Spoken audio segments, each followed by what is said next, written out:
Halo pemirsa, selamat bergabung kembali di channel saya dan terima kasih sudah setia menonton di channel saya. Hari ini tetap kita kawal peristiwa ibu dan anak di Subang, di mana hari ini tepat tanggal 18, 5 bulan. Tepat 5 bulan. Nah, harapan saya segera terungkap peristiwa ini karena janji dari Bapak kepolisian di awal bulan akan dirilis siapa yang menjadi tersangkanya. Semoga saja ya, semoga saja. Di kesempatan hari ini saya tidak memprediksi, tapi saya ingin mengulas kembali flashback ke belakang sebagai bentuk apresiasi saya untuk mengawal peristiwa ini. Peristiwa ibu dan anak di Subang ini. Saya akan mengkuliti kejanggalan-kejanggalan dari pihak Pak Yosep, Yoris, dan Danu. Kita mulai dari Pak Yosep terlebih dahulu ya. Kejanggalan dari Pak Yosep adalah saat pagi itu ketika datang setelah mengetahui ada peristiwa seperti itu, raut wajahnya kayaknya datar-datar saja. Tapi mengenai ekspresi ini tidak bisa dijadikan sebagai bahan acuan apakah dia pelakunya atau tidak, karena proses hukum ini tidak bisa menggunakan mimik tubuh, tidak bisa menggunakan prediksi untuk menjeratnya. Jadi kita abaikan itu, walaupun kita tanda tanya ya, tanda tanya sekali mengapa mimik mukanya nggak kaget seperti itu.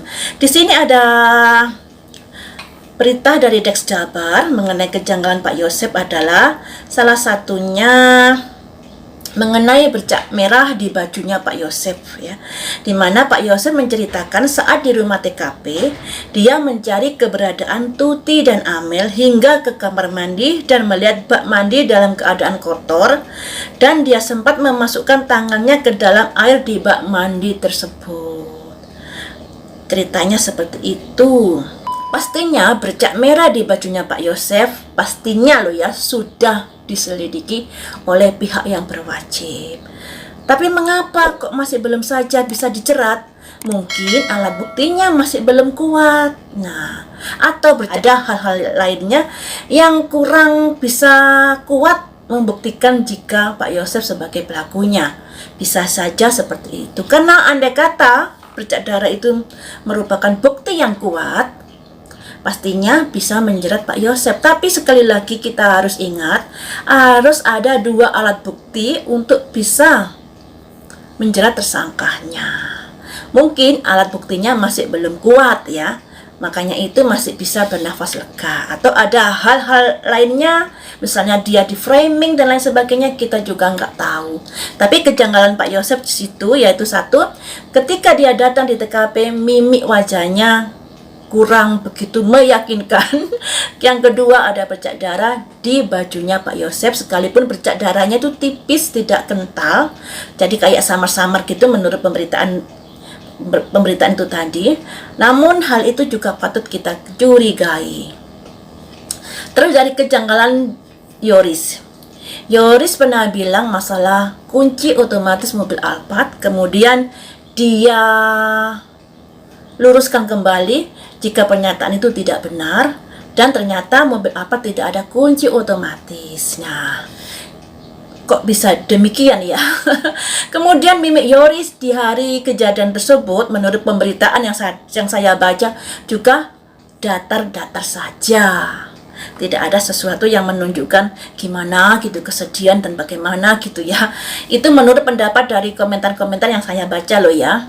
Jadi dari Yoris itu kejanggalannya adalah masalah kunci mobil Alphard. Kalau masalah sidik jari di TKP kayaknya Yoris tidak ada. Bisa dikatakan Yoris ini agak lebih aman dibanding Pak Yosef dan Danu kalau dilihat dari bukti di TKP. Nggak tahu lagi kalau bukti yang lainnya ya, karena yang namanya pihak polisi pastinya tidak akan membuka semua bukti di media massa.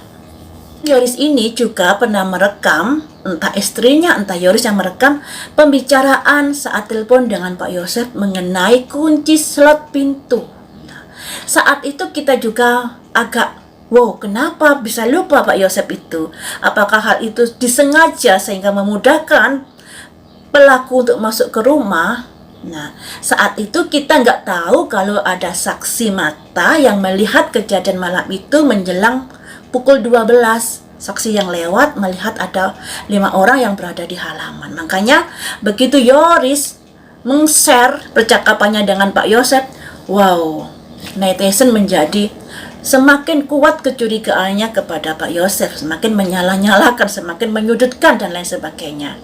Tapi setelah kita tahu ada saksi yang melihat di TKP yang mendekati jam 12 malam, saat itu saksi diperiksa di Polda ya, diperiksa di Polres, tapi yang memeriksa adalah Polda, mengungkapkan kalau dia melihat 5 orang di depan halaman rumah TKP. 5 orang ini 3 perempuan, 2 orang laki-laki. 3 perempuan ini mungkin kedua orang ini Bu Tuti dan Amel, satunya orang lain. Nah, ini yang menjadi tanda tanya. Apakah Yoris tidak mengetahui kalau ada orang yang datang malam itu di rumah TKP? Apakah Yoris tidak mengetahui kalau ada saksi yang melihat kejadian ada tamu di TKP, sehingga Yoris merekam pembicaraan teleponnya dengan Pak Yosep masalah slot gerbang atau slot pagar? Ini masih tanda tanya. Tanda tanya semuanya ya, karena kita nggak bisa memastikan sebelum ada bukti-bukti yang terkait. Kita kedepankan asas praduga tidak bersalah di sini. Mungkin saja Yoris tidak mengetahui jika ada saksi yang melihat ada yang bertamu di malam itu, sehingga Yoris menyangka kalau Pak Yosep adalah orang yang terakhir meninggalkan TKP. Makanya dia begitu curiga kepada Pak Yosep dan menyudutkan Pak Yosep. Ya. Kejanggalan yang ketiga adalah Yoris tentang TKP, di mana Yoris ini memberi pernyataan kalau Pak Yosep, Pak Mulyana juga masuk ke TKP. Dan ternyata bersama Yoris juga bersama orang-orang dari pihak yang berwajib. Jadi Pak Yosep dengan Pak Mulyana masuk di TKP tidak sendirian, tapi didampingi oleh pihak yang berwajib, alasannya mengambil kucing. Nah, kemudian si Yoris memberi pernyataan kalau bapaknya mengambil pool golf yang diserahkan kepadanya. Dan orang-orang di sekitarnya nggak melihat, yang melihat itu hanya Yoris. Lagi-lagi nggak ada saksi mata yang melihat itu. Apakah Yoris ini berbohong atau enggak, kita masih belum tahu. Dan Yoris juga mengatakan kalau dia disuruh membawa mobil Yarisnya untuk ditaruh ke sebuah tempat. Nah, setelah itu baru karena ada sesuatu hal, mungkin karena ada perintah dan lain sebagainya, kemudian mobil Yarisnya diletakkan di kepolisian. Nah, seperti itu pemberitaan yang menurut Yoris. Jadi Yoris ini masih tanda tanya apakah benar atau tidak apa yang diomongkan karena tidak ada saksi. Tapi di sini pihak dari Pak Yosep tidak membantah akan hal itu. Nah, makanya itu benar nggaknya sih masalah mobil Yaris itu atau masalah pool golf itu, kita nggak tahu ya. Tapi kejanggalannya di situ. Nah, masalah Danu ini juga ada kejanggalan-kejanggalan, di mana ada sidik jari, kemudian ada putung rokok yang ada di DNA-nya, juga Danu digonggongin anjing. Masalah digonggongi anjing ini, Danu beralibi karena dia disuruh Banpol masuk ke TKP untuk menguras bak mandi. Tapi saksi-saksi yang melihat Danu masuk ke TKP itu adalah saksi dari sekolahan yang saat ini sulit ditemui, yaitu Wahyu, Kosasi, dan Opi. Mungkin mereka takut atau gimana, tapi kita juga tahu kalau si Wahyu ini pernah bermalam saat diperiksa. Bermalam saya katakan seperti itu karena ada pemberitaan yang kalau Wahyu tidak terlihat keluar saat ada pemeriksaan, lainnya keluar, si Wahyu tidak keluar, sehingga pemberitaan di luar sana berasumsi kalau Wahyu ini menginap saat diperiksa. Mungkin pemeriksaannya maraton sehingga Wahyu harus menginap ya. Kita positive thinking saja, mungkin seperti itu. Namun guys, andai kata Banpol itu ada, sayangnya fotonya di belakang dan fotonya hanya satu. Padahal menurut keterangannya si Danu ini ada 2 Banpol. Tidak bisakah Danu ini menggambar wajah dari Banpol tersebut sehingga kita tahu Oh, ternyata orang yang seperti ini. Oh, ternyata ini namanya. Harusnya bisa, karena Danu berkomunikasi langsung dengan kedua banpol ini saat di TKP ya. Pastilah face to face wajahnya kelihatan. Nah, yang disayangkan dari pihak kesaksian dari pihak sekolahan ini, Wahyu, Opik, dan Kosasi yang melihat Danu masuk TKP, mengapa tidak melarang Danu untuk masuk ke TKP? Padahal di situ sudah ada polis lain. Nah, apakah karena alasannya banpol yang menyuruh sehingga mereka positive thinking saja, tidak berpikir macam-macam? Ya entahlah. Tapi 3 orang ini sejogjanya juga patut dicurigai.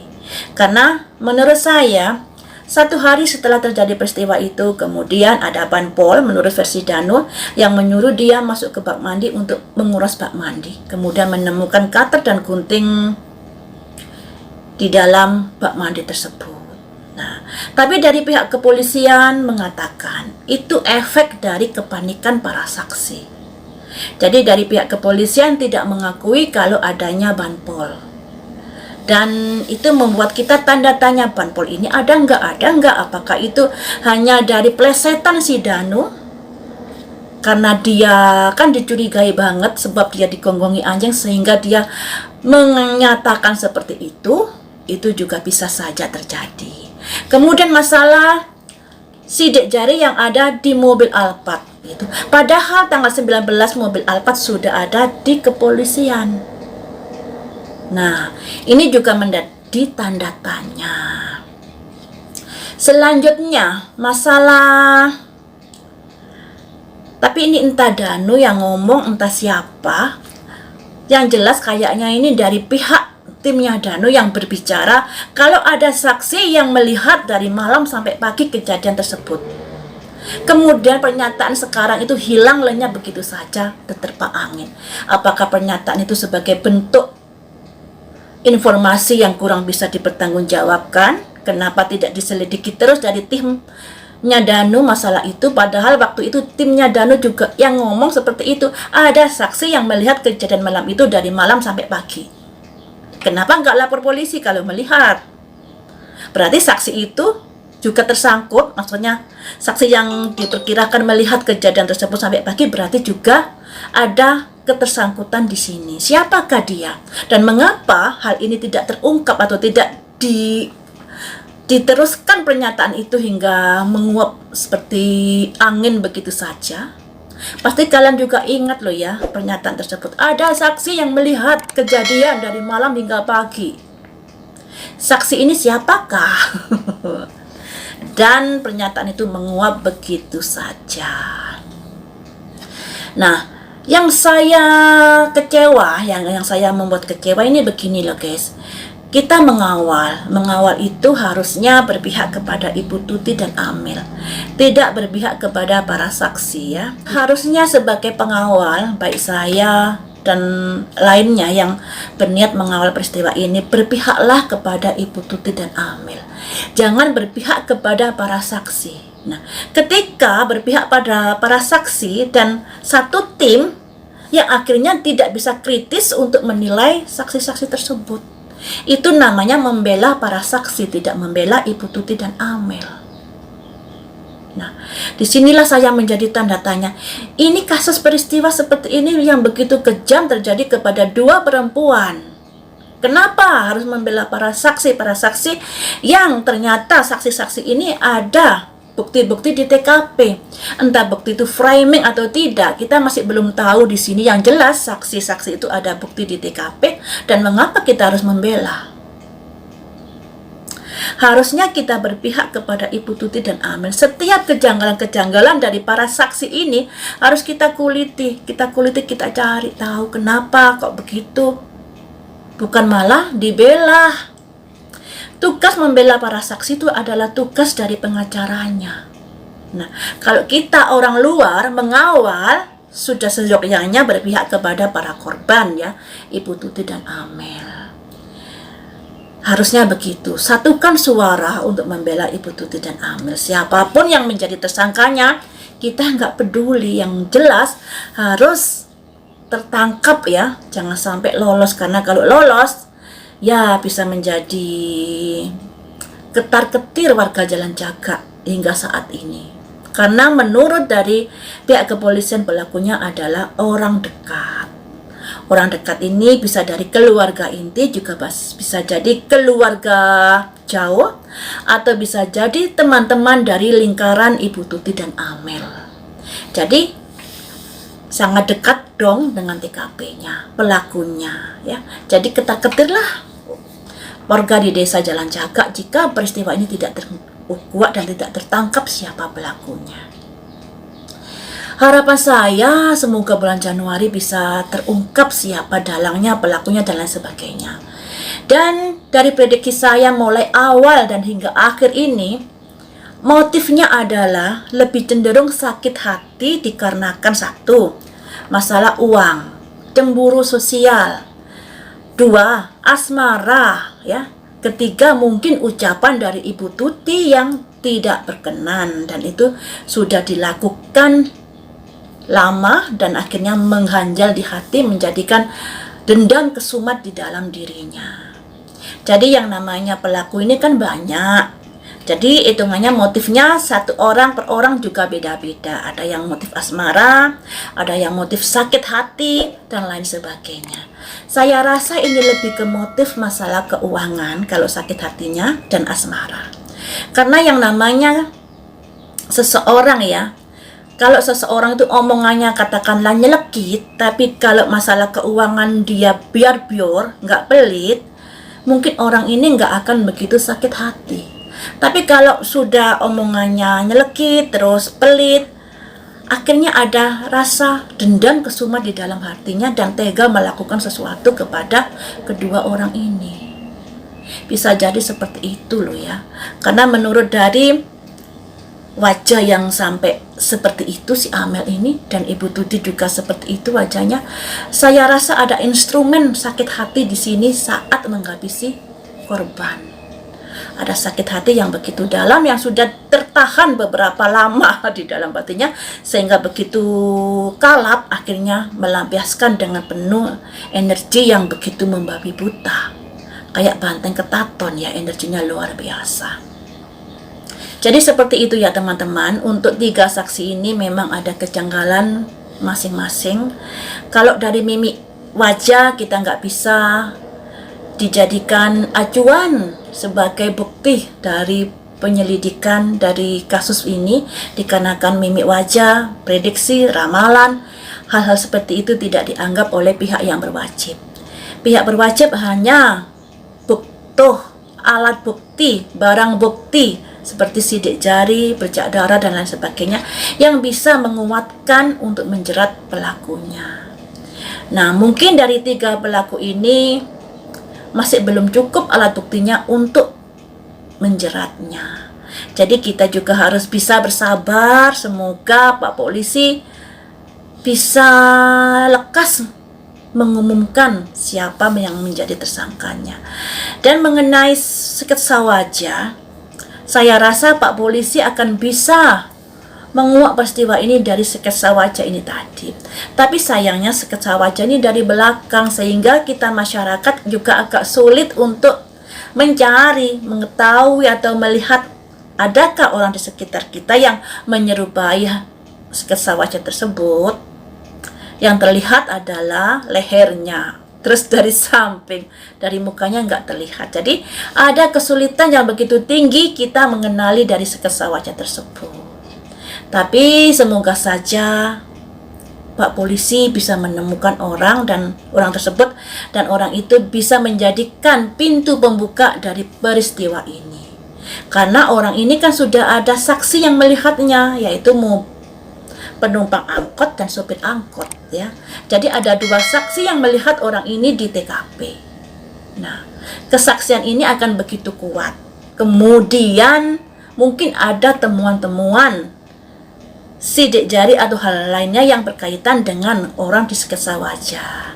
Jadi semoga saja bisa cepat tertangkap dan bisa kelar masalah ini. Baik teman-teman, sampai di sini dulu. Semoga Ibu Tuti, Amel tenang di alamnya, dan segera mendapatkan keadilan seperti apa yang diharapkannya. Lain waktu kita sambung lagi dengan prediksi atau dengan mengulas peristiwa-peristiwa yang lainnya.